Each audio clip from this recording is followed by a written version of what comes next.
There is an asset that pays you nothing, costs money every year to keep, and cannot be divided between your children. For the families whose money outlives their businesses, that is not a flaw, that is the point. To show you the 7 rules those families follow before they buy it, and the one they never break. Because here is what almost nobody understands about a great collection. A bank account divides, a portfolio divides, a company divides into shares, and shares divide again, and 4 heirs walk away with 4 clean quarters, and nobody has to speak to anybody. A painting does not do that.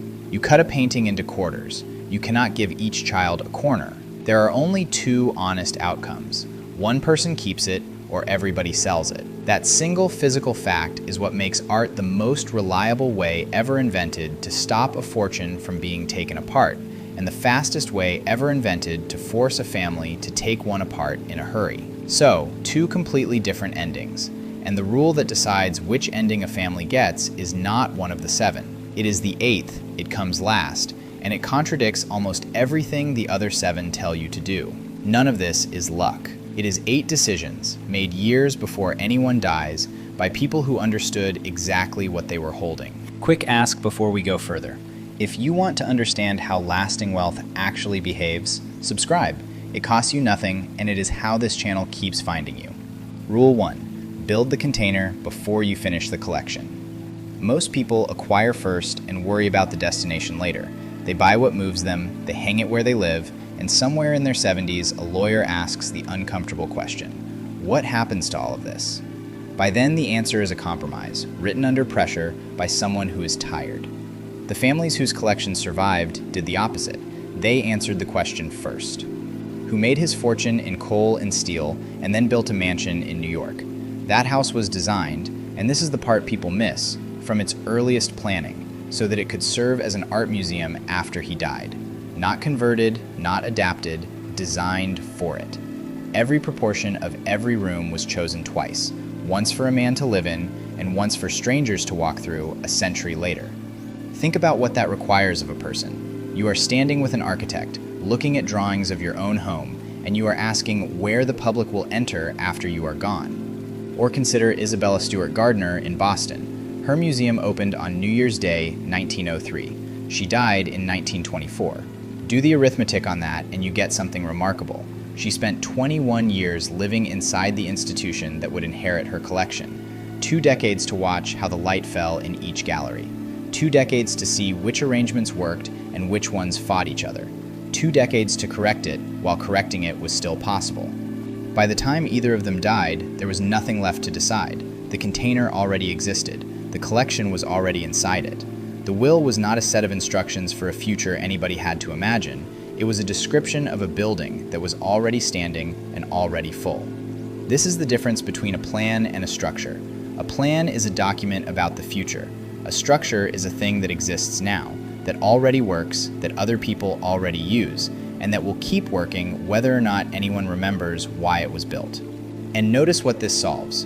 The reason estates fight is almost never greed. It is ambiguity. Ambiguity is what a lawyer produces when a family hands over a house full of objects and a paragraph of good intentions and says, "Sort this out."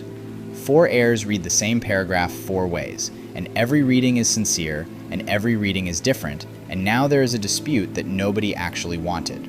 An institution removes the ambiguity by removing the decision. Nobody inherits the choice because the choice was already made, in concrete, by someone who is no longer available to argue with. And look at what the container quietly settles on its own, without a single clause being written. Where the objects live, who is responsible for them, who pays the insurance, who answers the telephone when a scholar calls. What happens to the whole arrangement if one heir moves abroad, or one heir stops caring, or one heir simply dies first? Every one of those is a live question in an ordinary estate, and every one of them is already answered by a building that has a staff, a budget, and a front door. There is a second advantage, and it is the one people underestimate. A container built while you are alive gets tested while you are alive. You find out that the East Gallery is too bright in July. You find out that the staircase is wrong for moving large pieces. You find out that the room you were proudest of is the one visitors walk straight through. Those are small discoveries, and they are all things you can still fix. A container built after you are gone gets tested for the first time by people who have no idea what you intended and no way to ask. Now, the way you handle your own affairs probably does not involve an architect and a Fifth Avenue mansion, but the principle scales all the way down. Whatever the thing is that you do not want dispersed, a business, a house, a piece of land, a collection of anything, the question is not what you would like to happen to it. The question is what already exists that will make that happen without you. Because the plan needs you to be alive to explain it, the structure does not, which raises an uncomfortable question about what you are buying in the first place and who you are really buying it for. Rule 2. Buy for the second owner, not the first. Here is a test that sorts collection into two piles, and are you buying it for the pleasure of owning it or for the certainty that somebody will want it after you? Those are not the same purchase. They very rarely look the same on the wall. Go back to Frick. When he died in 1919, he left the house and most of his collection to establish a gallery, and the language of the bequest is worth sitting with because it tells you what he thought he was doing. The purpose was encouraging and developing the study of the fine arts, not preserving his taste, not honoring his memory, encouraging and developing the study of a field. At the center of it sat 131 paintings. 131. That is not a large number. A serious collector today can pass that in a decade. What made it matter was not the count. It was that every one of them was chosen to survive a change of ownership. They were bought by a man who was, functionally, buying on behalf of an institution that did not exist yet. That changes what you buy. It changes it completely. Because when you buy for yourself, the only test that matters is whether you like it. That is a legitimate test. It is the reason most art is bought, and it is the reason art is worth having at all. But it is a test with a lifespan exactly as long as yours. When you buy for the second owner, a different set of questions appears. Will this still read as important when the fashion that produced it has passed? Would a serious institution accept it as a gift, or would they take it politely and put it in storage? Is there a scholar somewhere who would cross an ocean to see it? Does it belong to a conversation that will still be happening in 80 years, or only to one that is happening now? Notice that none of those questions are about price, and notice how uncomfortable they are to ask, because each one invites an answer you might not want. It is a genuinely unpleasant exercise to look at something you have just fallen in love with and ask whether a stranger in 80 years will feel anything at all. Most people skip it. That is precisely why it works as a filter. The test is not difficult to apply. It is difficult to be honest about. There is also a practical version of the same question, and it is shorter. Imagine handing the object to a serious institution tomorrow, for free. Now imagine their face. If you can picture genuine interest, you are holding something that will outlive you. If you can picture polite hesitation, you are holding something you love, which is a different and equally respectable thing, but it is not a legacy asset, and confusing the two is how families end up with a house full of objects nobody wants and everybody feels guilty about selling. This is the quiet distinction that separates a collection from an accumulation. An accumulation is a set of things one person wanted. A collection is a set of things that argue with each other, that add up to a position, that mean more together than the sum of what they cost. The first disperses the moment its owner stops. The second has gravity. It holds itself together because breaking it up would destroy something that no individual piece contains. And that gravity is worth real money, though not in the way people assume. It is not that a collection sells for more than its parts. Often it does not. It is that a collection is something an institution will accept, maintain, insure, and put its own name behind. An accumulation is something an institution will decline, gently, in a letter that takes 4 months to arrive. Now, the honest counterweight. Buying entirely for the second owner is a joyless way to live, and the families who did it best did not actually do that. Frick lived surrounded by those 131 paintings for years. He was not curating a museum wing he would never see. He was living with objects that happened to pass a second test as well as the first. That is the balance, and it is the whole of Rule 2. Buy what you love, and then, before you sign, ask the second question. Would anyone else still want this when the reason I wanted it is gone? Buy it anyway. Just do not confuse it with a legacy. Because the objects that pass both tests come with a bill attached, and it arrives every year, forever, whether anyone is looking at them or not. Rule 3. Fund the holding, not just the buying. Almost everyone who acquires something significant budgets for the purchase. Almost nobody budgets for the possession. And the possession is the part that lasts. Art has an unusual economic shape. It produces no income at all, No dividend, no rent, no coupon. Nothing arrives in an account because you own it. And at the same time, it consumes money continuously. Climate control, security, insurance, conservation, specialist transport when it moves at all, appraisal when anyone needs to know what it is worth. Industry estimates of what it costs to carry a collection each year vary enormously, depending on how demanding the objects are. But nobody in the field puts the number at zero, and nobody puts it near it. So consider what Frick actually left behind, because most accounts stop at the paintings, and the paintings are the smaller half of the story.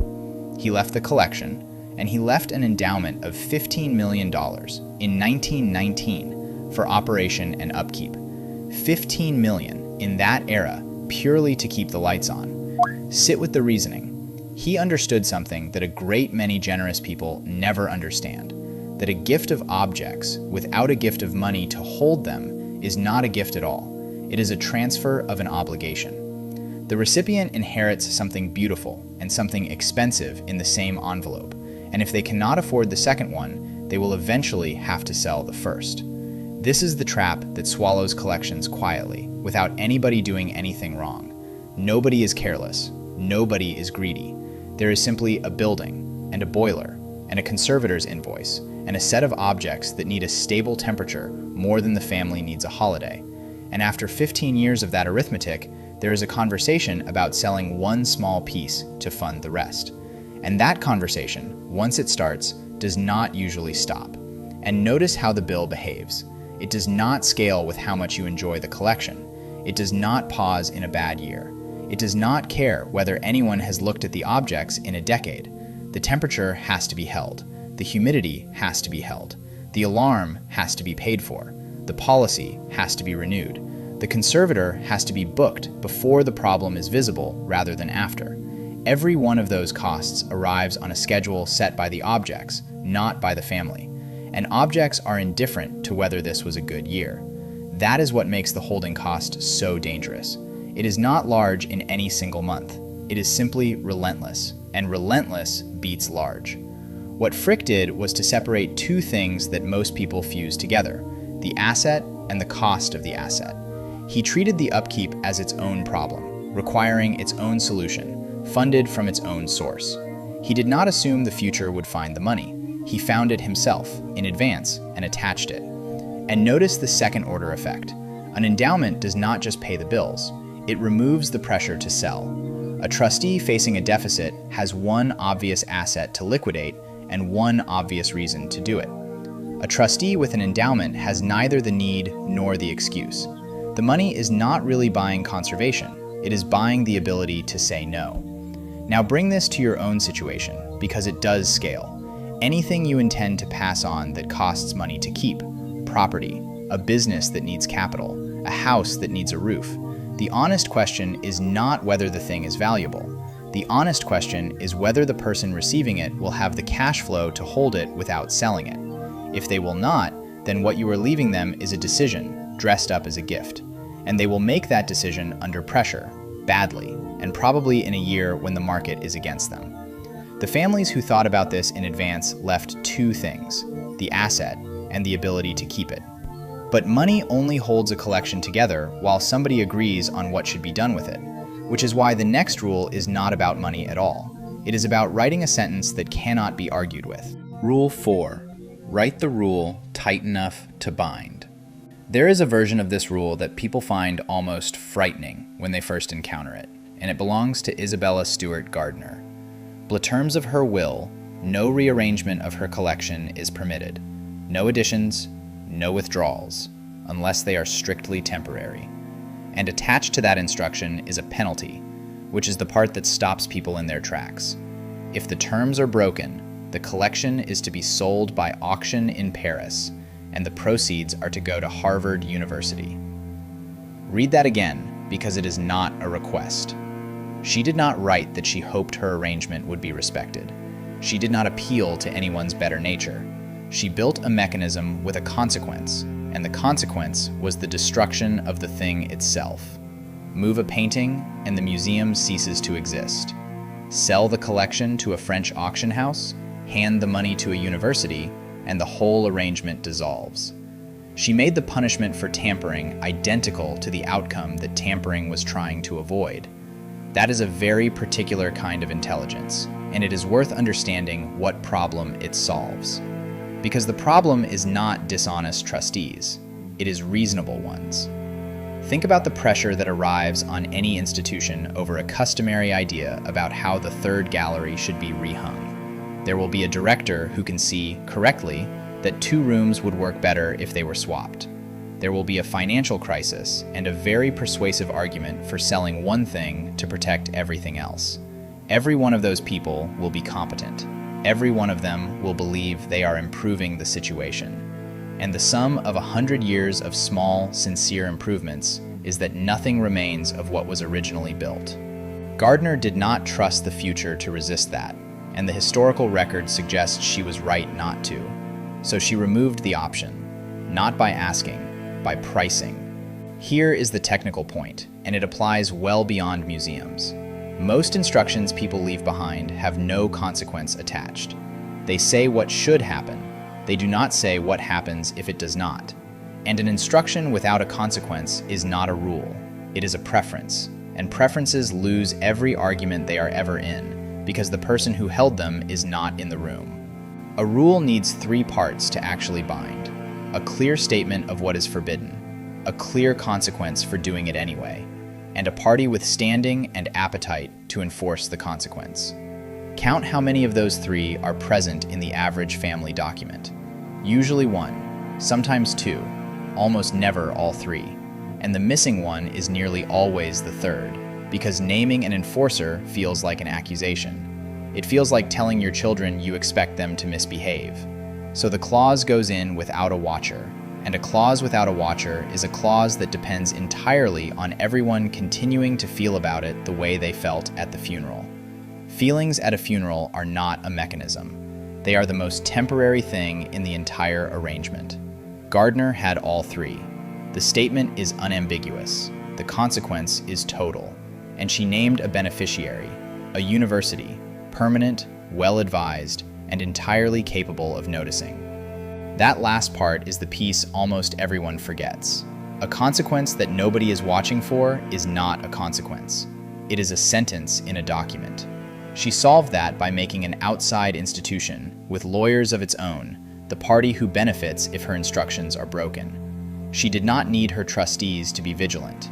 She needed somebody else to be interested. That is what a rule looks like when it is built to survive people who mean well. So, the tighter the rule, the better. That is clearly the lesson. Except it is not. It is half the lesson, and the other half is a cautionary tale that has been fought over in a Pennsylvania courtroom for the better part of 25 years. Rule 5. Write the rule loose enough to survive. In 1922, a collector named Albert Barnes established a foundation, and the trust document he wrote contains 2 clauses that make Gardner look permissive. The first, no picture belonging to the collection shall ever be loaned, sold, or otherwise disposed. The second, all the paintings shall remain in exactly the places they are at the time of the death. Ever. Exactly. 2 absolutes in 2 sentences. Here is what happened to them. Intondation's board petitioned the courts for permission to move the collection from its home in the suburb of Marion into central Philadelphia, directly against the founders' stated wish that it stay where it was. The petition succeeded. In 2012, a new building opened in the city, and the collection moved into it. Now, the board did something interesting replicated the original layout. They reproduced Barnes's own arrangement of the works, room by room. So the letter of the second clause was honored with real care, while the letter of the first was set aside entirely. Then, in 2023, the other absolute fell too. A court granted the foundation permission to lend paintings from its collection galleries to temporary exhibitions, up to 20 works for no more than 12 months. Becker said ever. It lasted about a century. The legal instrument that did this is worth naming, because it is the thing that every sealed instruction eventually meets. It is called si pres, and it allows a court to modify the terms of a charitable trust when changed circumstances have made the original terms impractical or impossible to carry out. Read that definition carefully, and you will see the problem with writing an absolute. The tighter you seal it, the more likely it is that some future circumstance makes the seal genuinely impractical. And impractical is precisely the doorway the doctrine opens.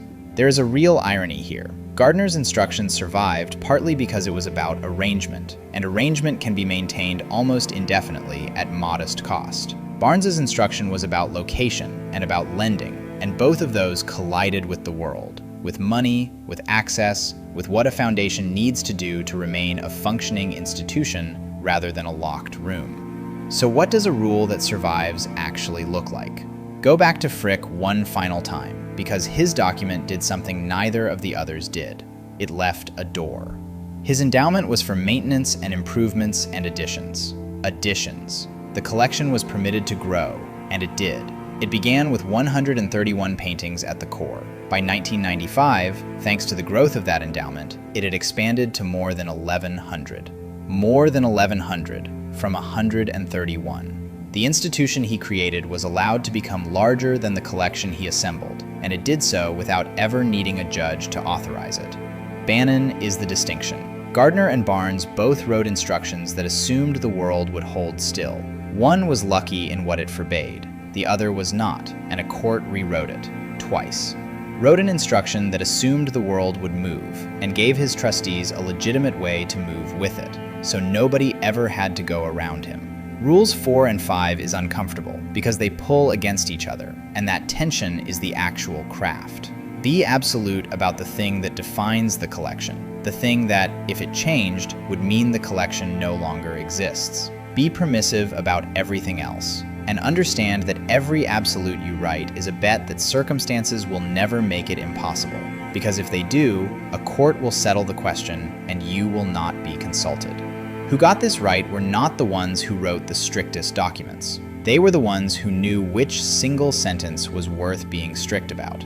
And that question, which single sentence, is one almost nobody sits down and answers. It is easier to be strict about everything, because being strict about everything requires no judgment at all. Choosing the one clause that must never bend means admitting that all the others might, and that admission is exactly what a person writing a will does not want to make. To choose is chosen for you, by circumstance, and eventually by a court. If you have made it this far, you already know this is not the usual version of this subject. Subscribe so the next one finds you, and tell me in the comments which of these 7 is hardest to actually follow. Luke 6. Lend, never sell. There is a hierarchy of ways to let a collection leave your walls, and old money treats the rungs of it as though they were completely different activities, because they are. Look at what the Barnes was granted in 2023, and look at the shape of the permission, not just the fact of it. Up to 20 paintings on loan, for no more than 12 months, to temporary exhibitions, contributing to scholarship, without disrupting the institution's educational work. Everything in that sentence is a limit, a ceiling on quantity, a ceiling on time, a condition on purpose. Even when a court decides that lending is acceptable, lending arrives wrapped in constraint, because the object has to come home. That is the defining property of a loan. The work travels, the name travels with it. The institution borrowing it prints your name on the wall beside it, and then it comes back. You have converted the collection into visibility, influence, and scholarly standing, and paid for all of it with nothing but risk of transport. Into money once, permanently. And money is the one asset the family already knows how to lose. Now here's the part that surprises people, and it is the strongest evidence that this hierarchy is real rather than sentimental. The institutions themselves have built the same wall, around their own hands. In September of 2022, the Association of Art Museum Directors changed its rules on what a museum may do with the proceeds when it disposes of a work from its own collection. Until then, the rule was blunt. Those funds shall not be used for operations or capital expenses, and may be used only for the acquisition of works of art. The change permitted one additional use: direct care of works of art. And they defined direct care narrowly, on purpose. The direct costs associated with the storage or preservation of works of art, conservation, restoration, the packing and transport required for those, the physical materials of proper storage. Then they wrote down what it excludes, which is the more revealing half. It does not include the salaries of staff, and it does not include costs incurred for the sole purpose of temporary exhibition display. The vote itself tells you how contested this was. 109 votes in favor out of 130 cast among 199 eligible members. A simple majority was all that was required, and even so, roughly 1 in 6 of those who bothered to vote said no to a change that only permitted museums to spend the money on conserving their own art. That rule is really doing. It severs the connection between selling art and solving a financial problem. If the money from a sale can only ever buy more art or physically protect existing art, then a museum facing a deficit gains nothing by selling a painting. The pressure that destroys private collections is deliberately engineered out of the institutional ones. That principle is portable, and it is the most useful thing in this entire video for anyone whose estate does not involve a museum. Last do not treat their permanent assets as a source of cash. Not as a last resort, not in an emergency, not just this once. The moment an asset is available to solve a problem, it will eventually be used to solve one, and the problems never stop arriving. Both they build a wall between the two, operating money over here, and it is allowed to be spent. Permanent assets over there, and the proceeds, if there ever are any, are only allowed to become other permanent assets. It is a rule about categories, not about discipline. Usually in a year when failing feels like the mature thing to do. Categories do not, because a category does not have to be persuaded of anything. And the same instinct, that a thing must move as a whole or not at all, turns out to be written into the tax code itself. Rule 7. Give it whole or do not give it. This one is the least romantic of the 7, and the most instructive, because it is the moment a government looked at the same problem we have been circling and had to invent a special rule to handle it. The problem is fractions. If you own something indivisible and you want to give it to an institution, there is an obvious middle path. Give them a share, a tenth this year, a tenth next year, a slice at a time, until eventually they own all of it. The object stays intact, the transfer happens gradually, everyone is patient.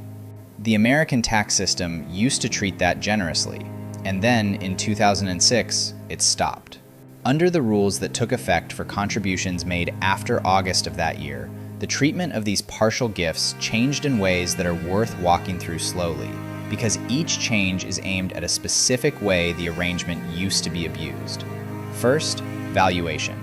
When you give a further share of the same object, the deduction is limited to the lesser of 2 figures, the value used for the first fraction you gave, or the market value at the moment of this later gift. Not the higher, the lesser. Think about what that closes. Under the older approach, a donor could give a tenth of an object, watch the object appreciate for a decade, and give the next tenth at the new, larger valuation. The asset went up, and the donor's benefit went up with it, while the institution still did not own the thing outright. The change removes the reward for waiting entirely. Waiting can now only cost you. Second, ownership.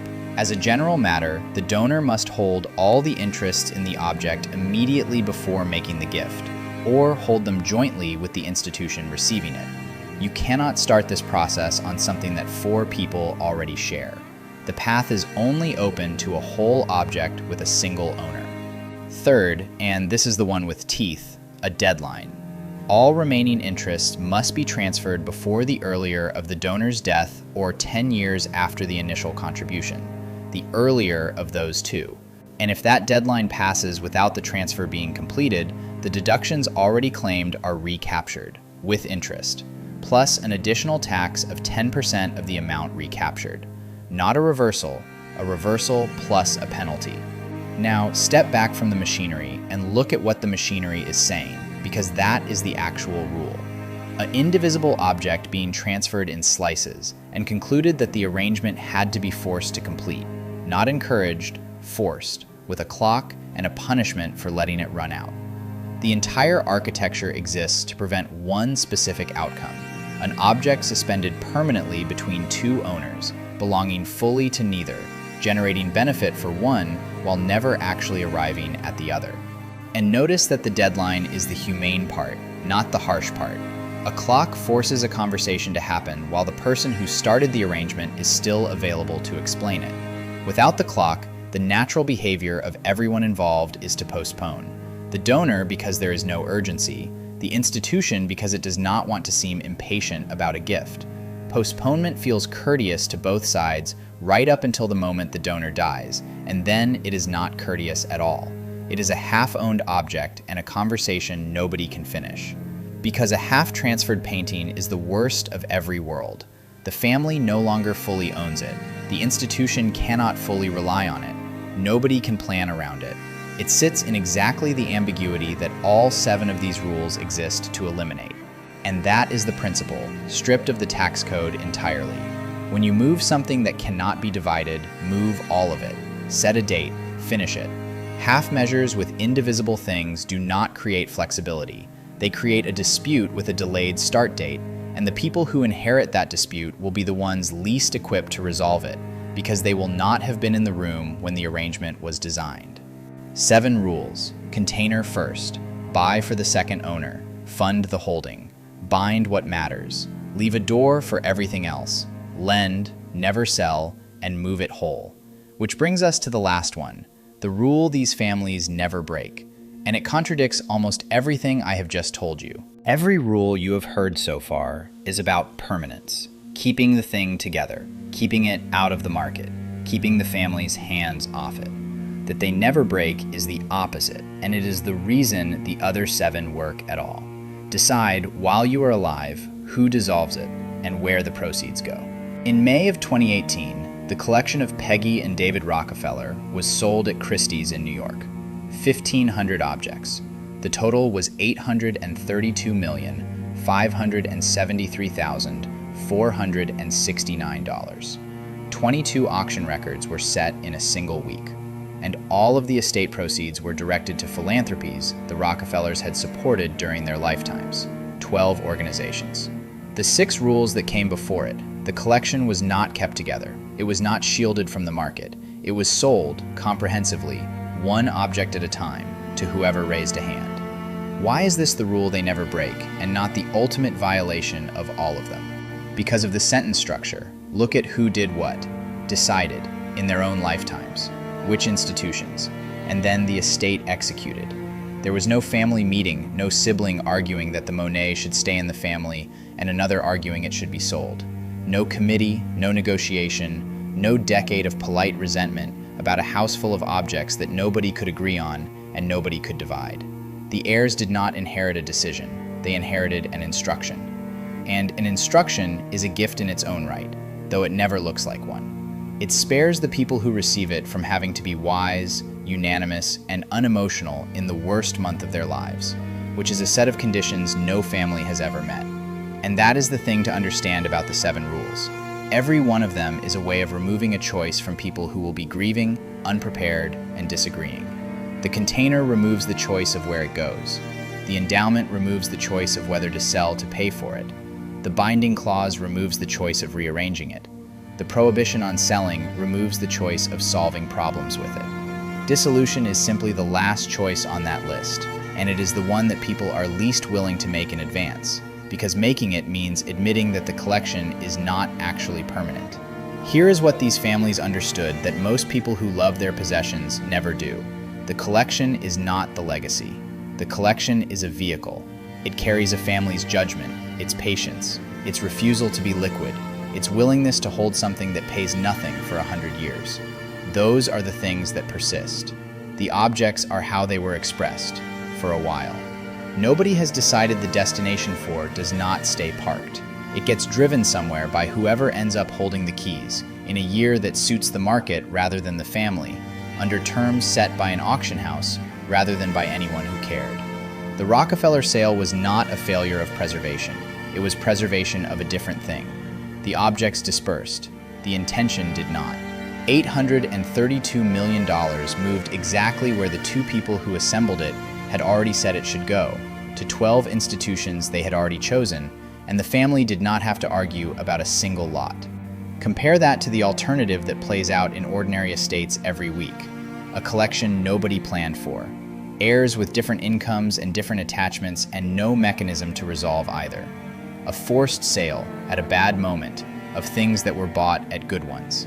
And underneath all of it, the same physical fact we started with, that you cannot cut a painting into quarters, so somebody has to lose. That is why this is the rule they never break. Not because they are unsentimental, because they know that the alternative to deciding is not permanence. The alternative to deciding is that someone else decides, later, worse, and in a hurry. So let me put the whole thing back together and then make it yours, because none of this actually requires a painting. Build the container before the collection is finished, because a structure that already exists does not need you alive to explain it. Buy for the second owner, because the test of a legacy asset is whether anyone wants it when the reason you wanted it is gone.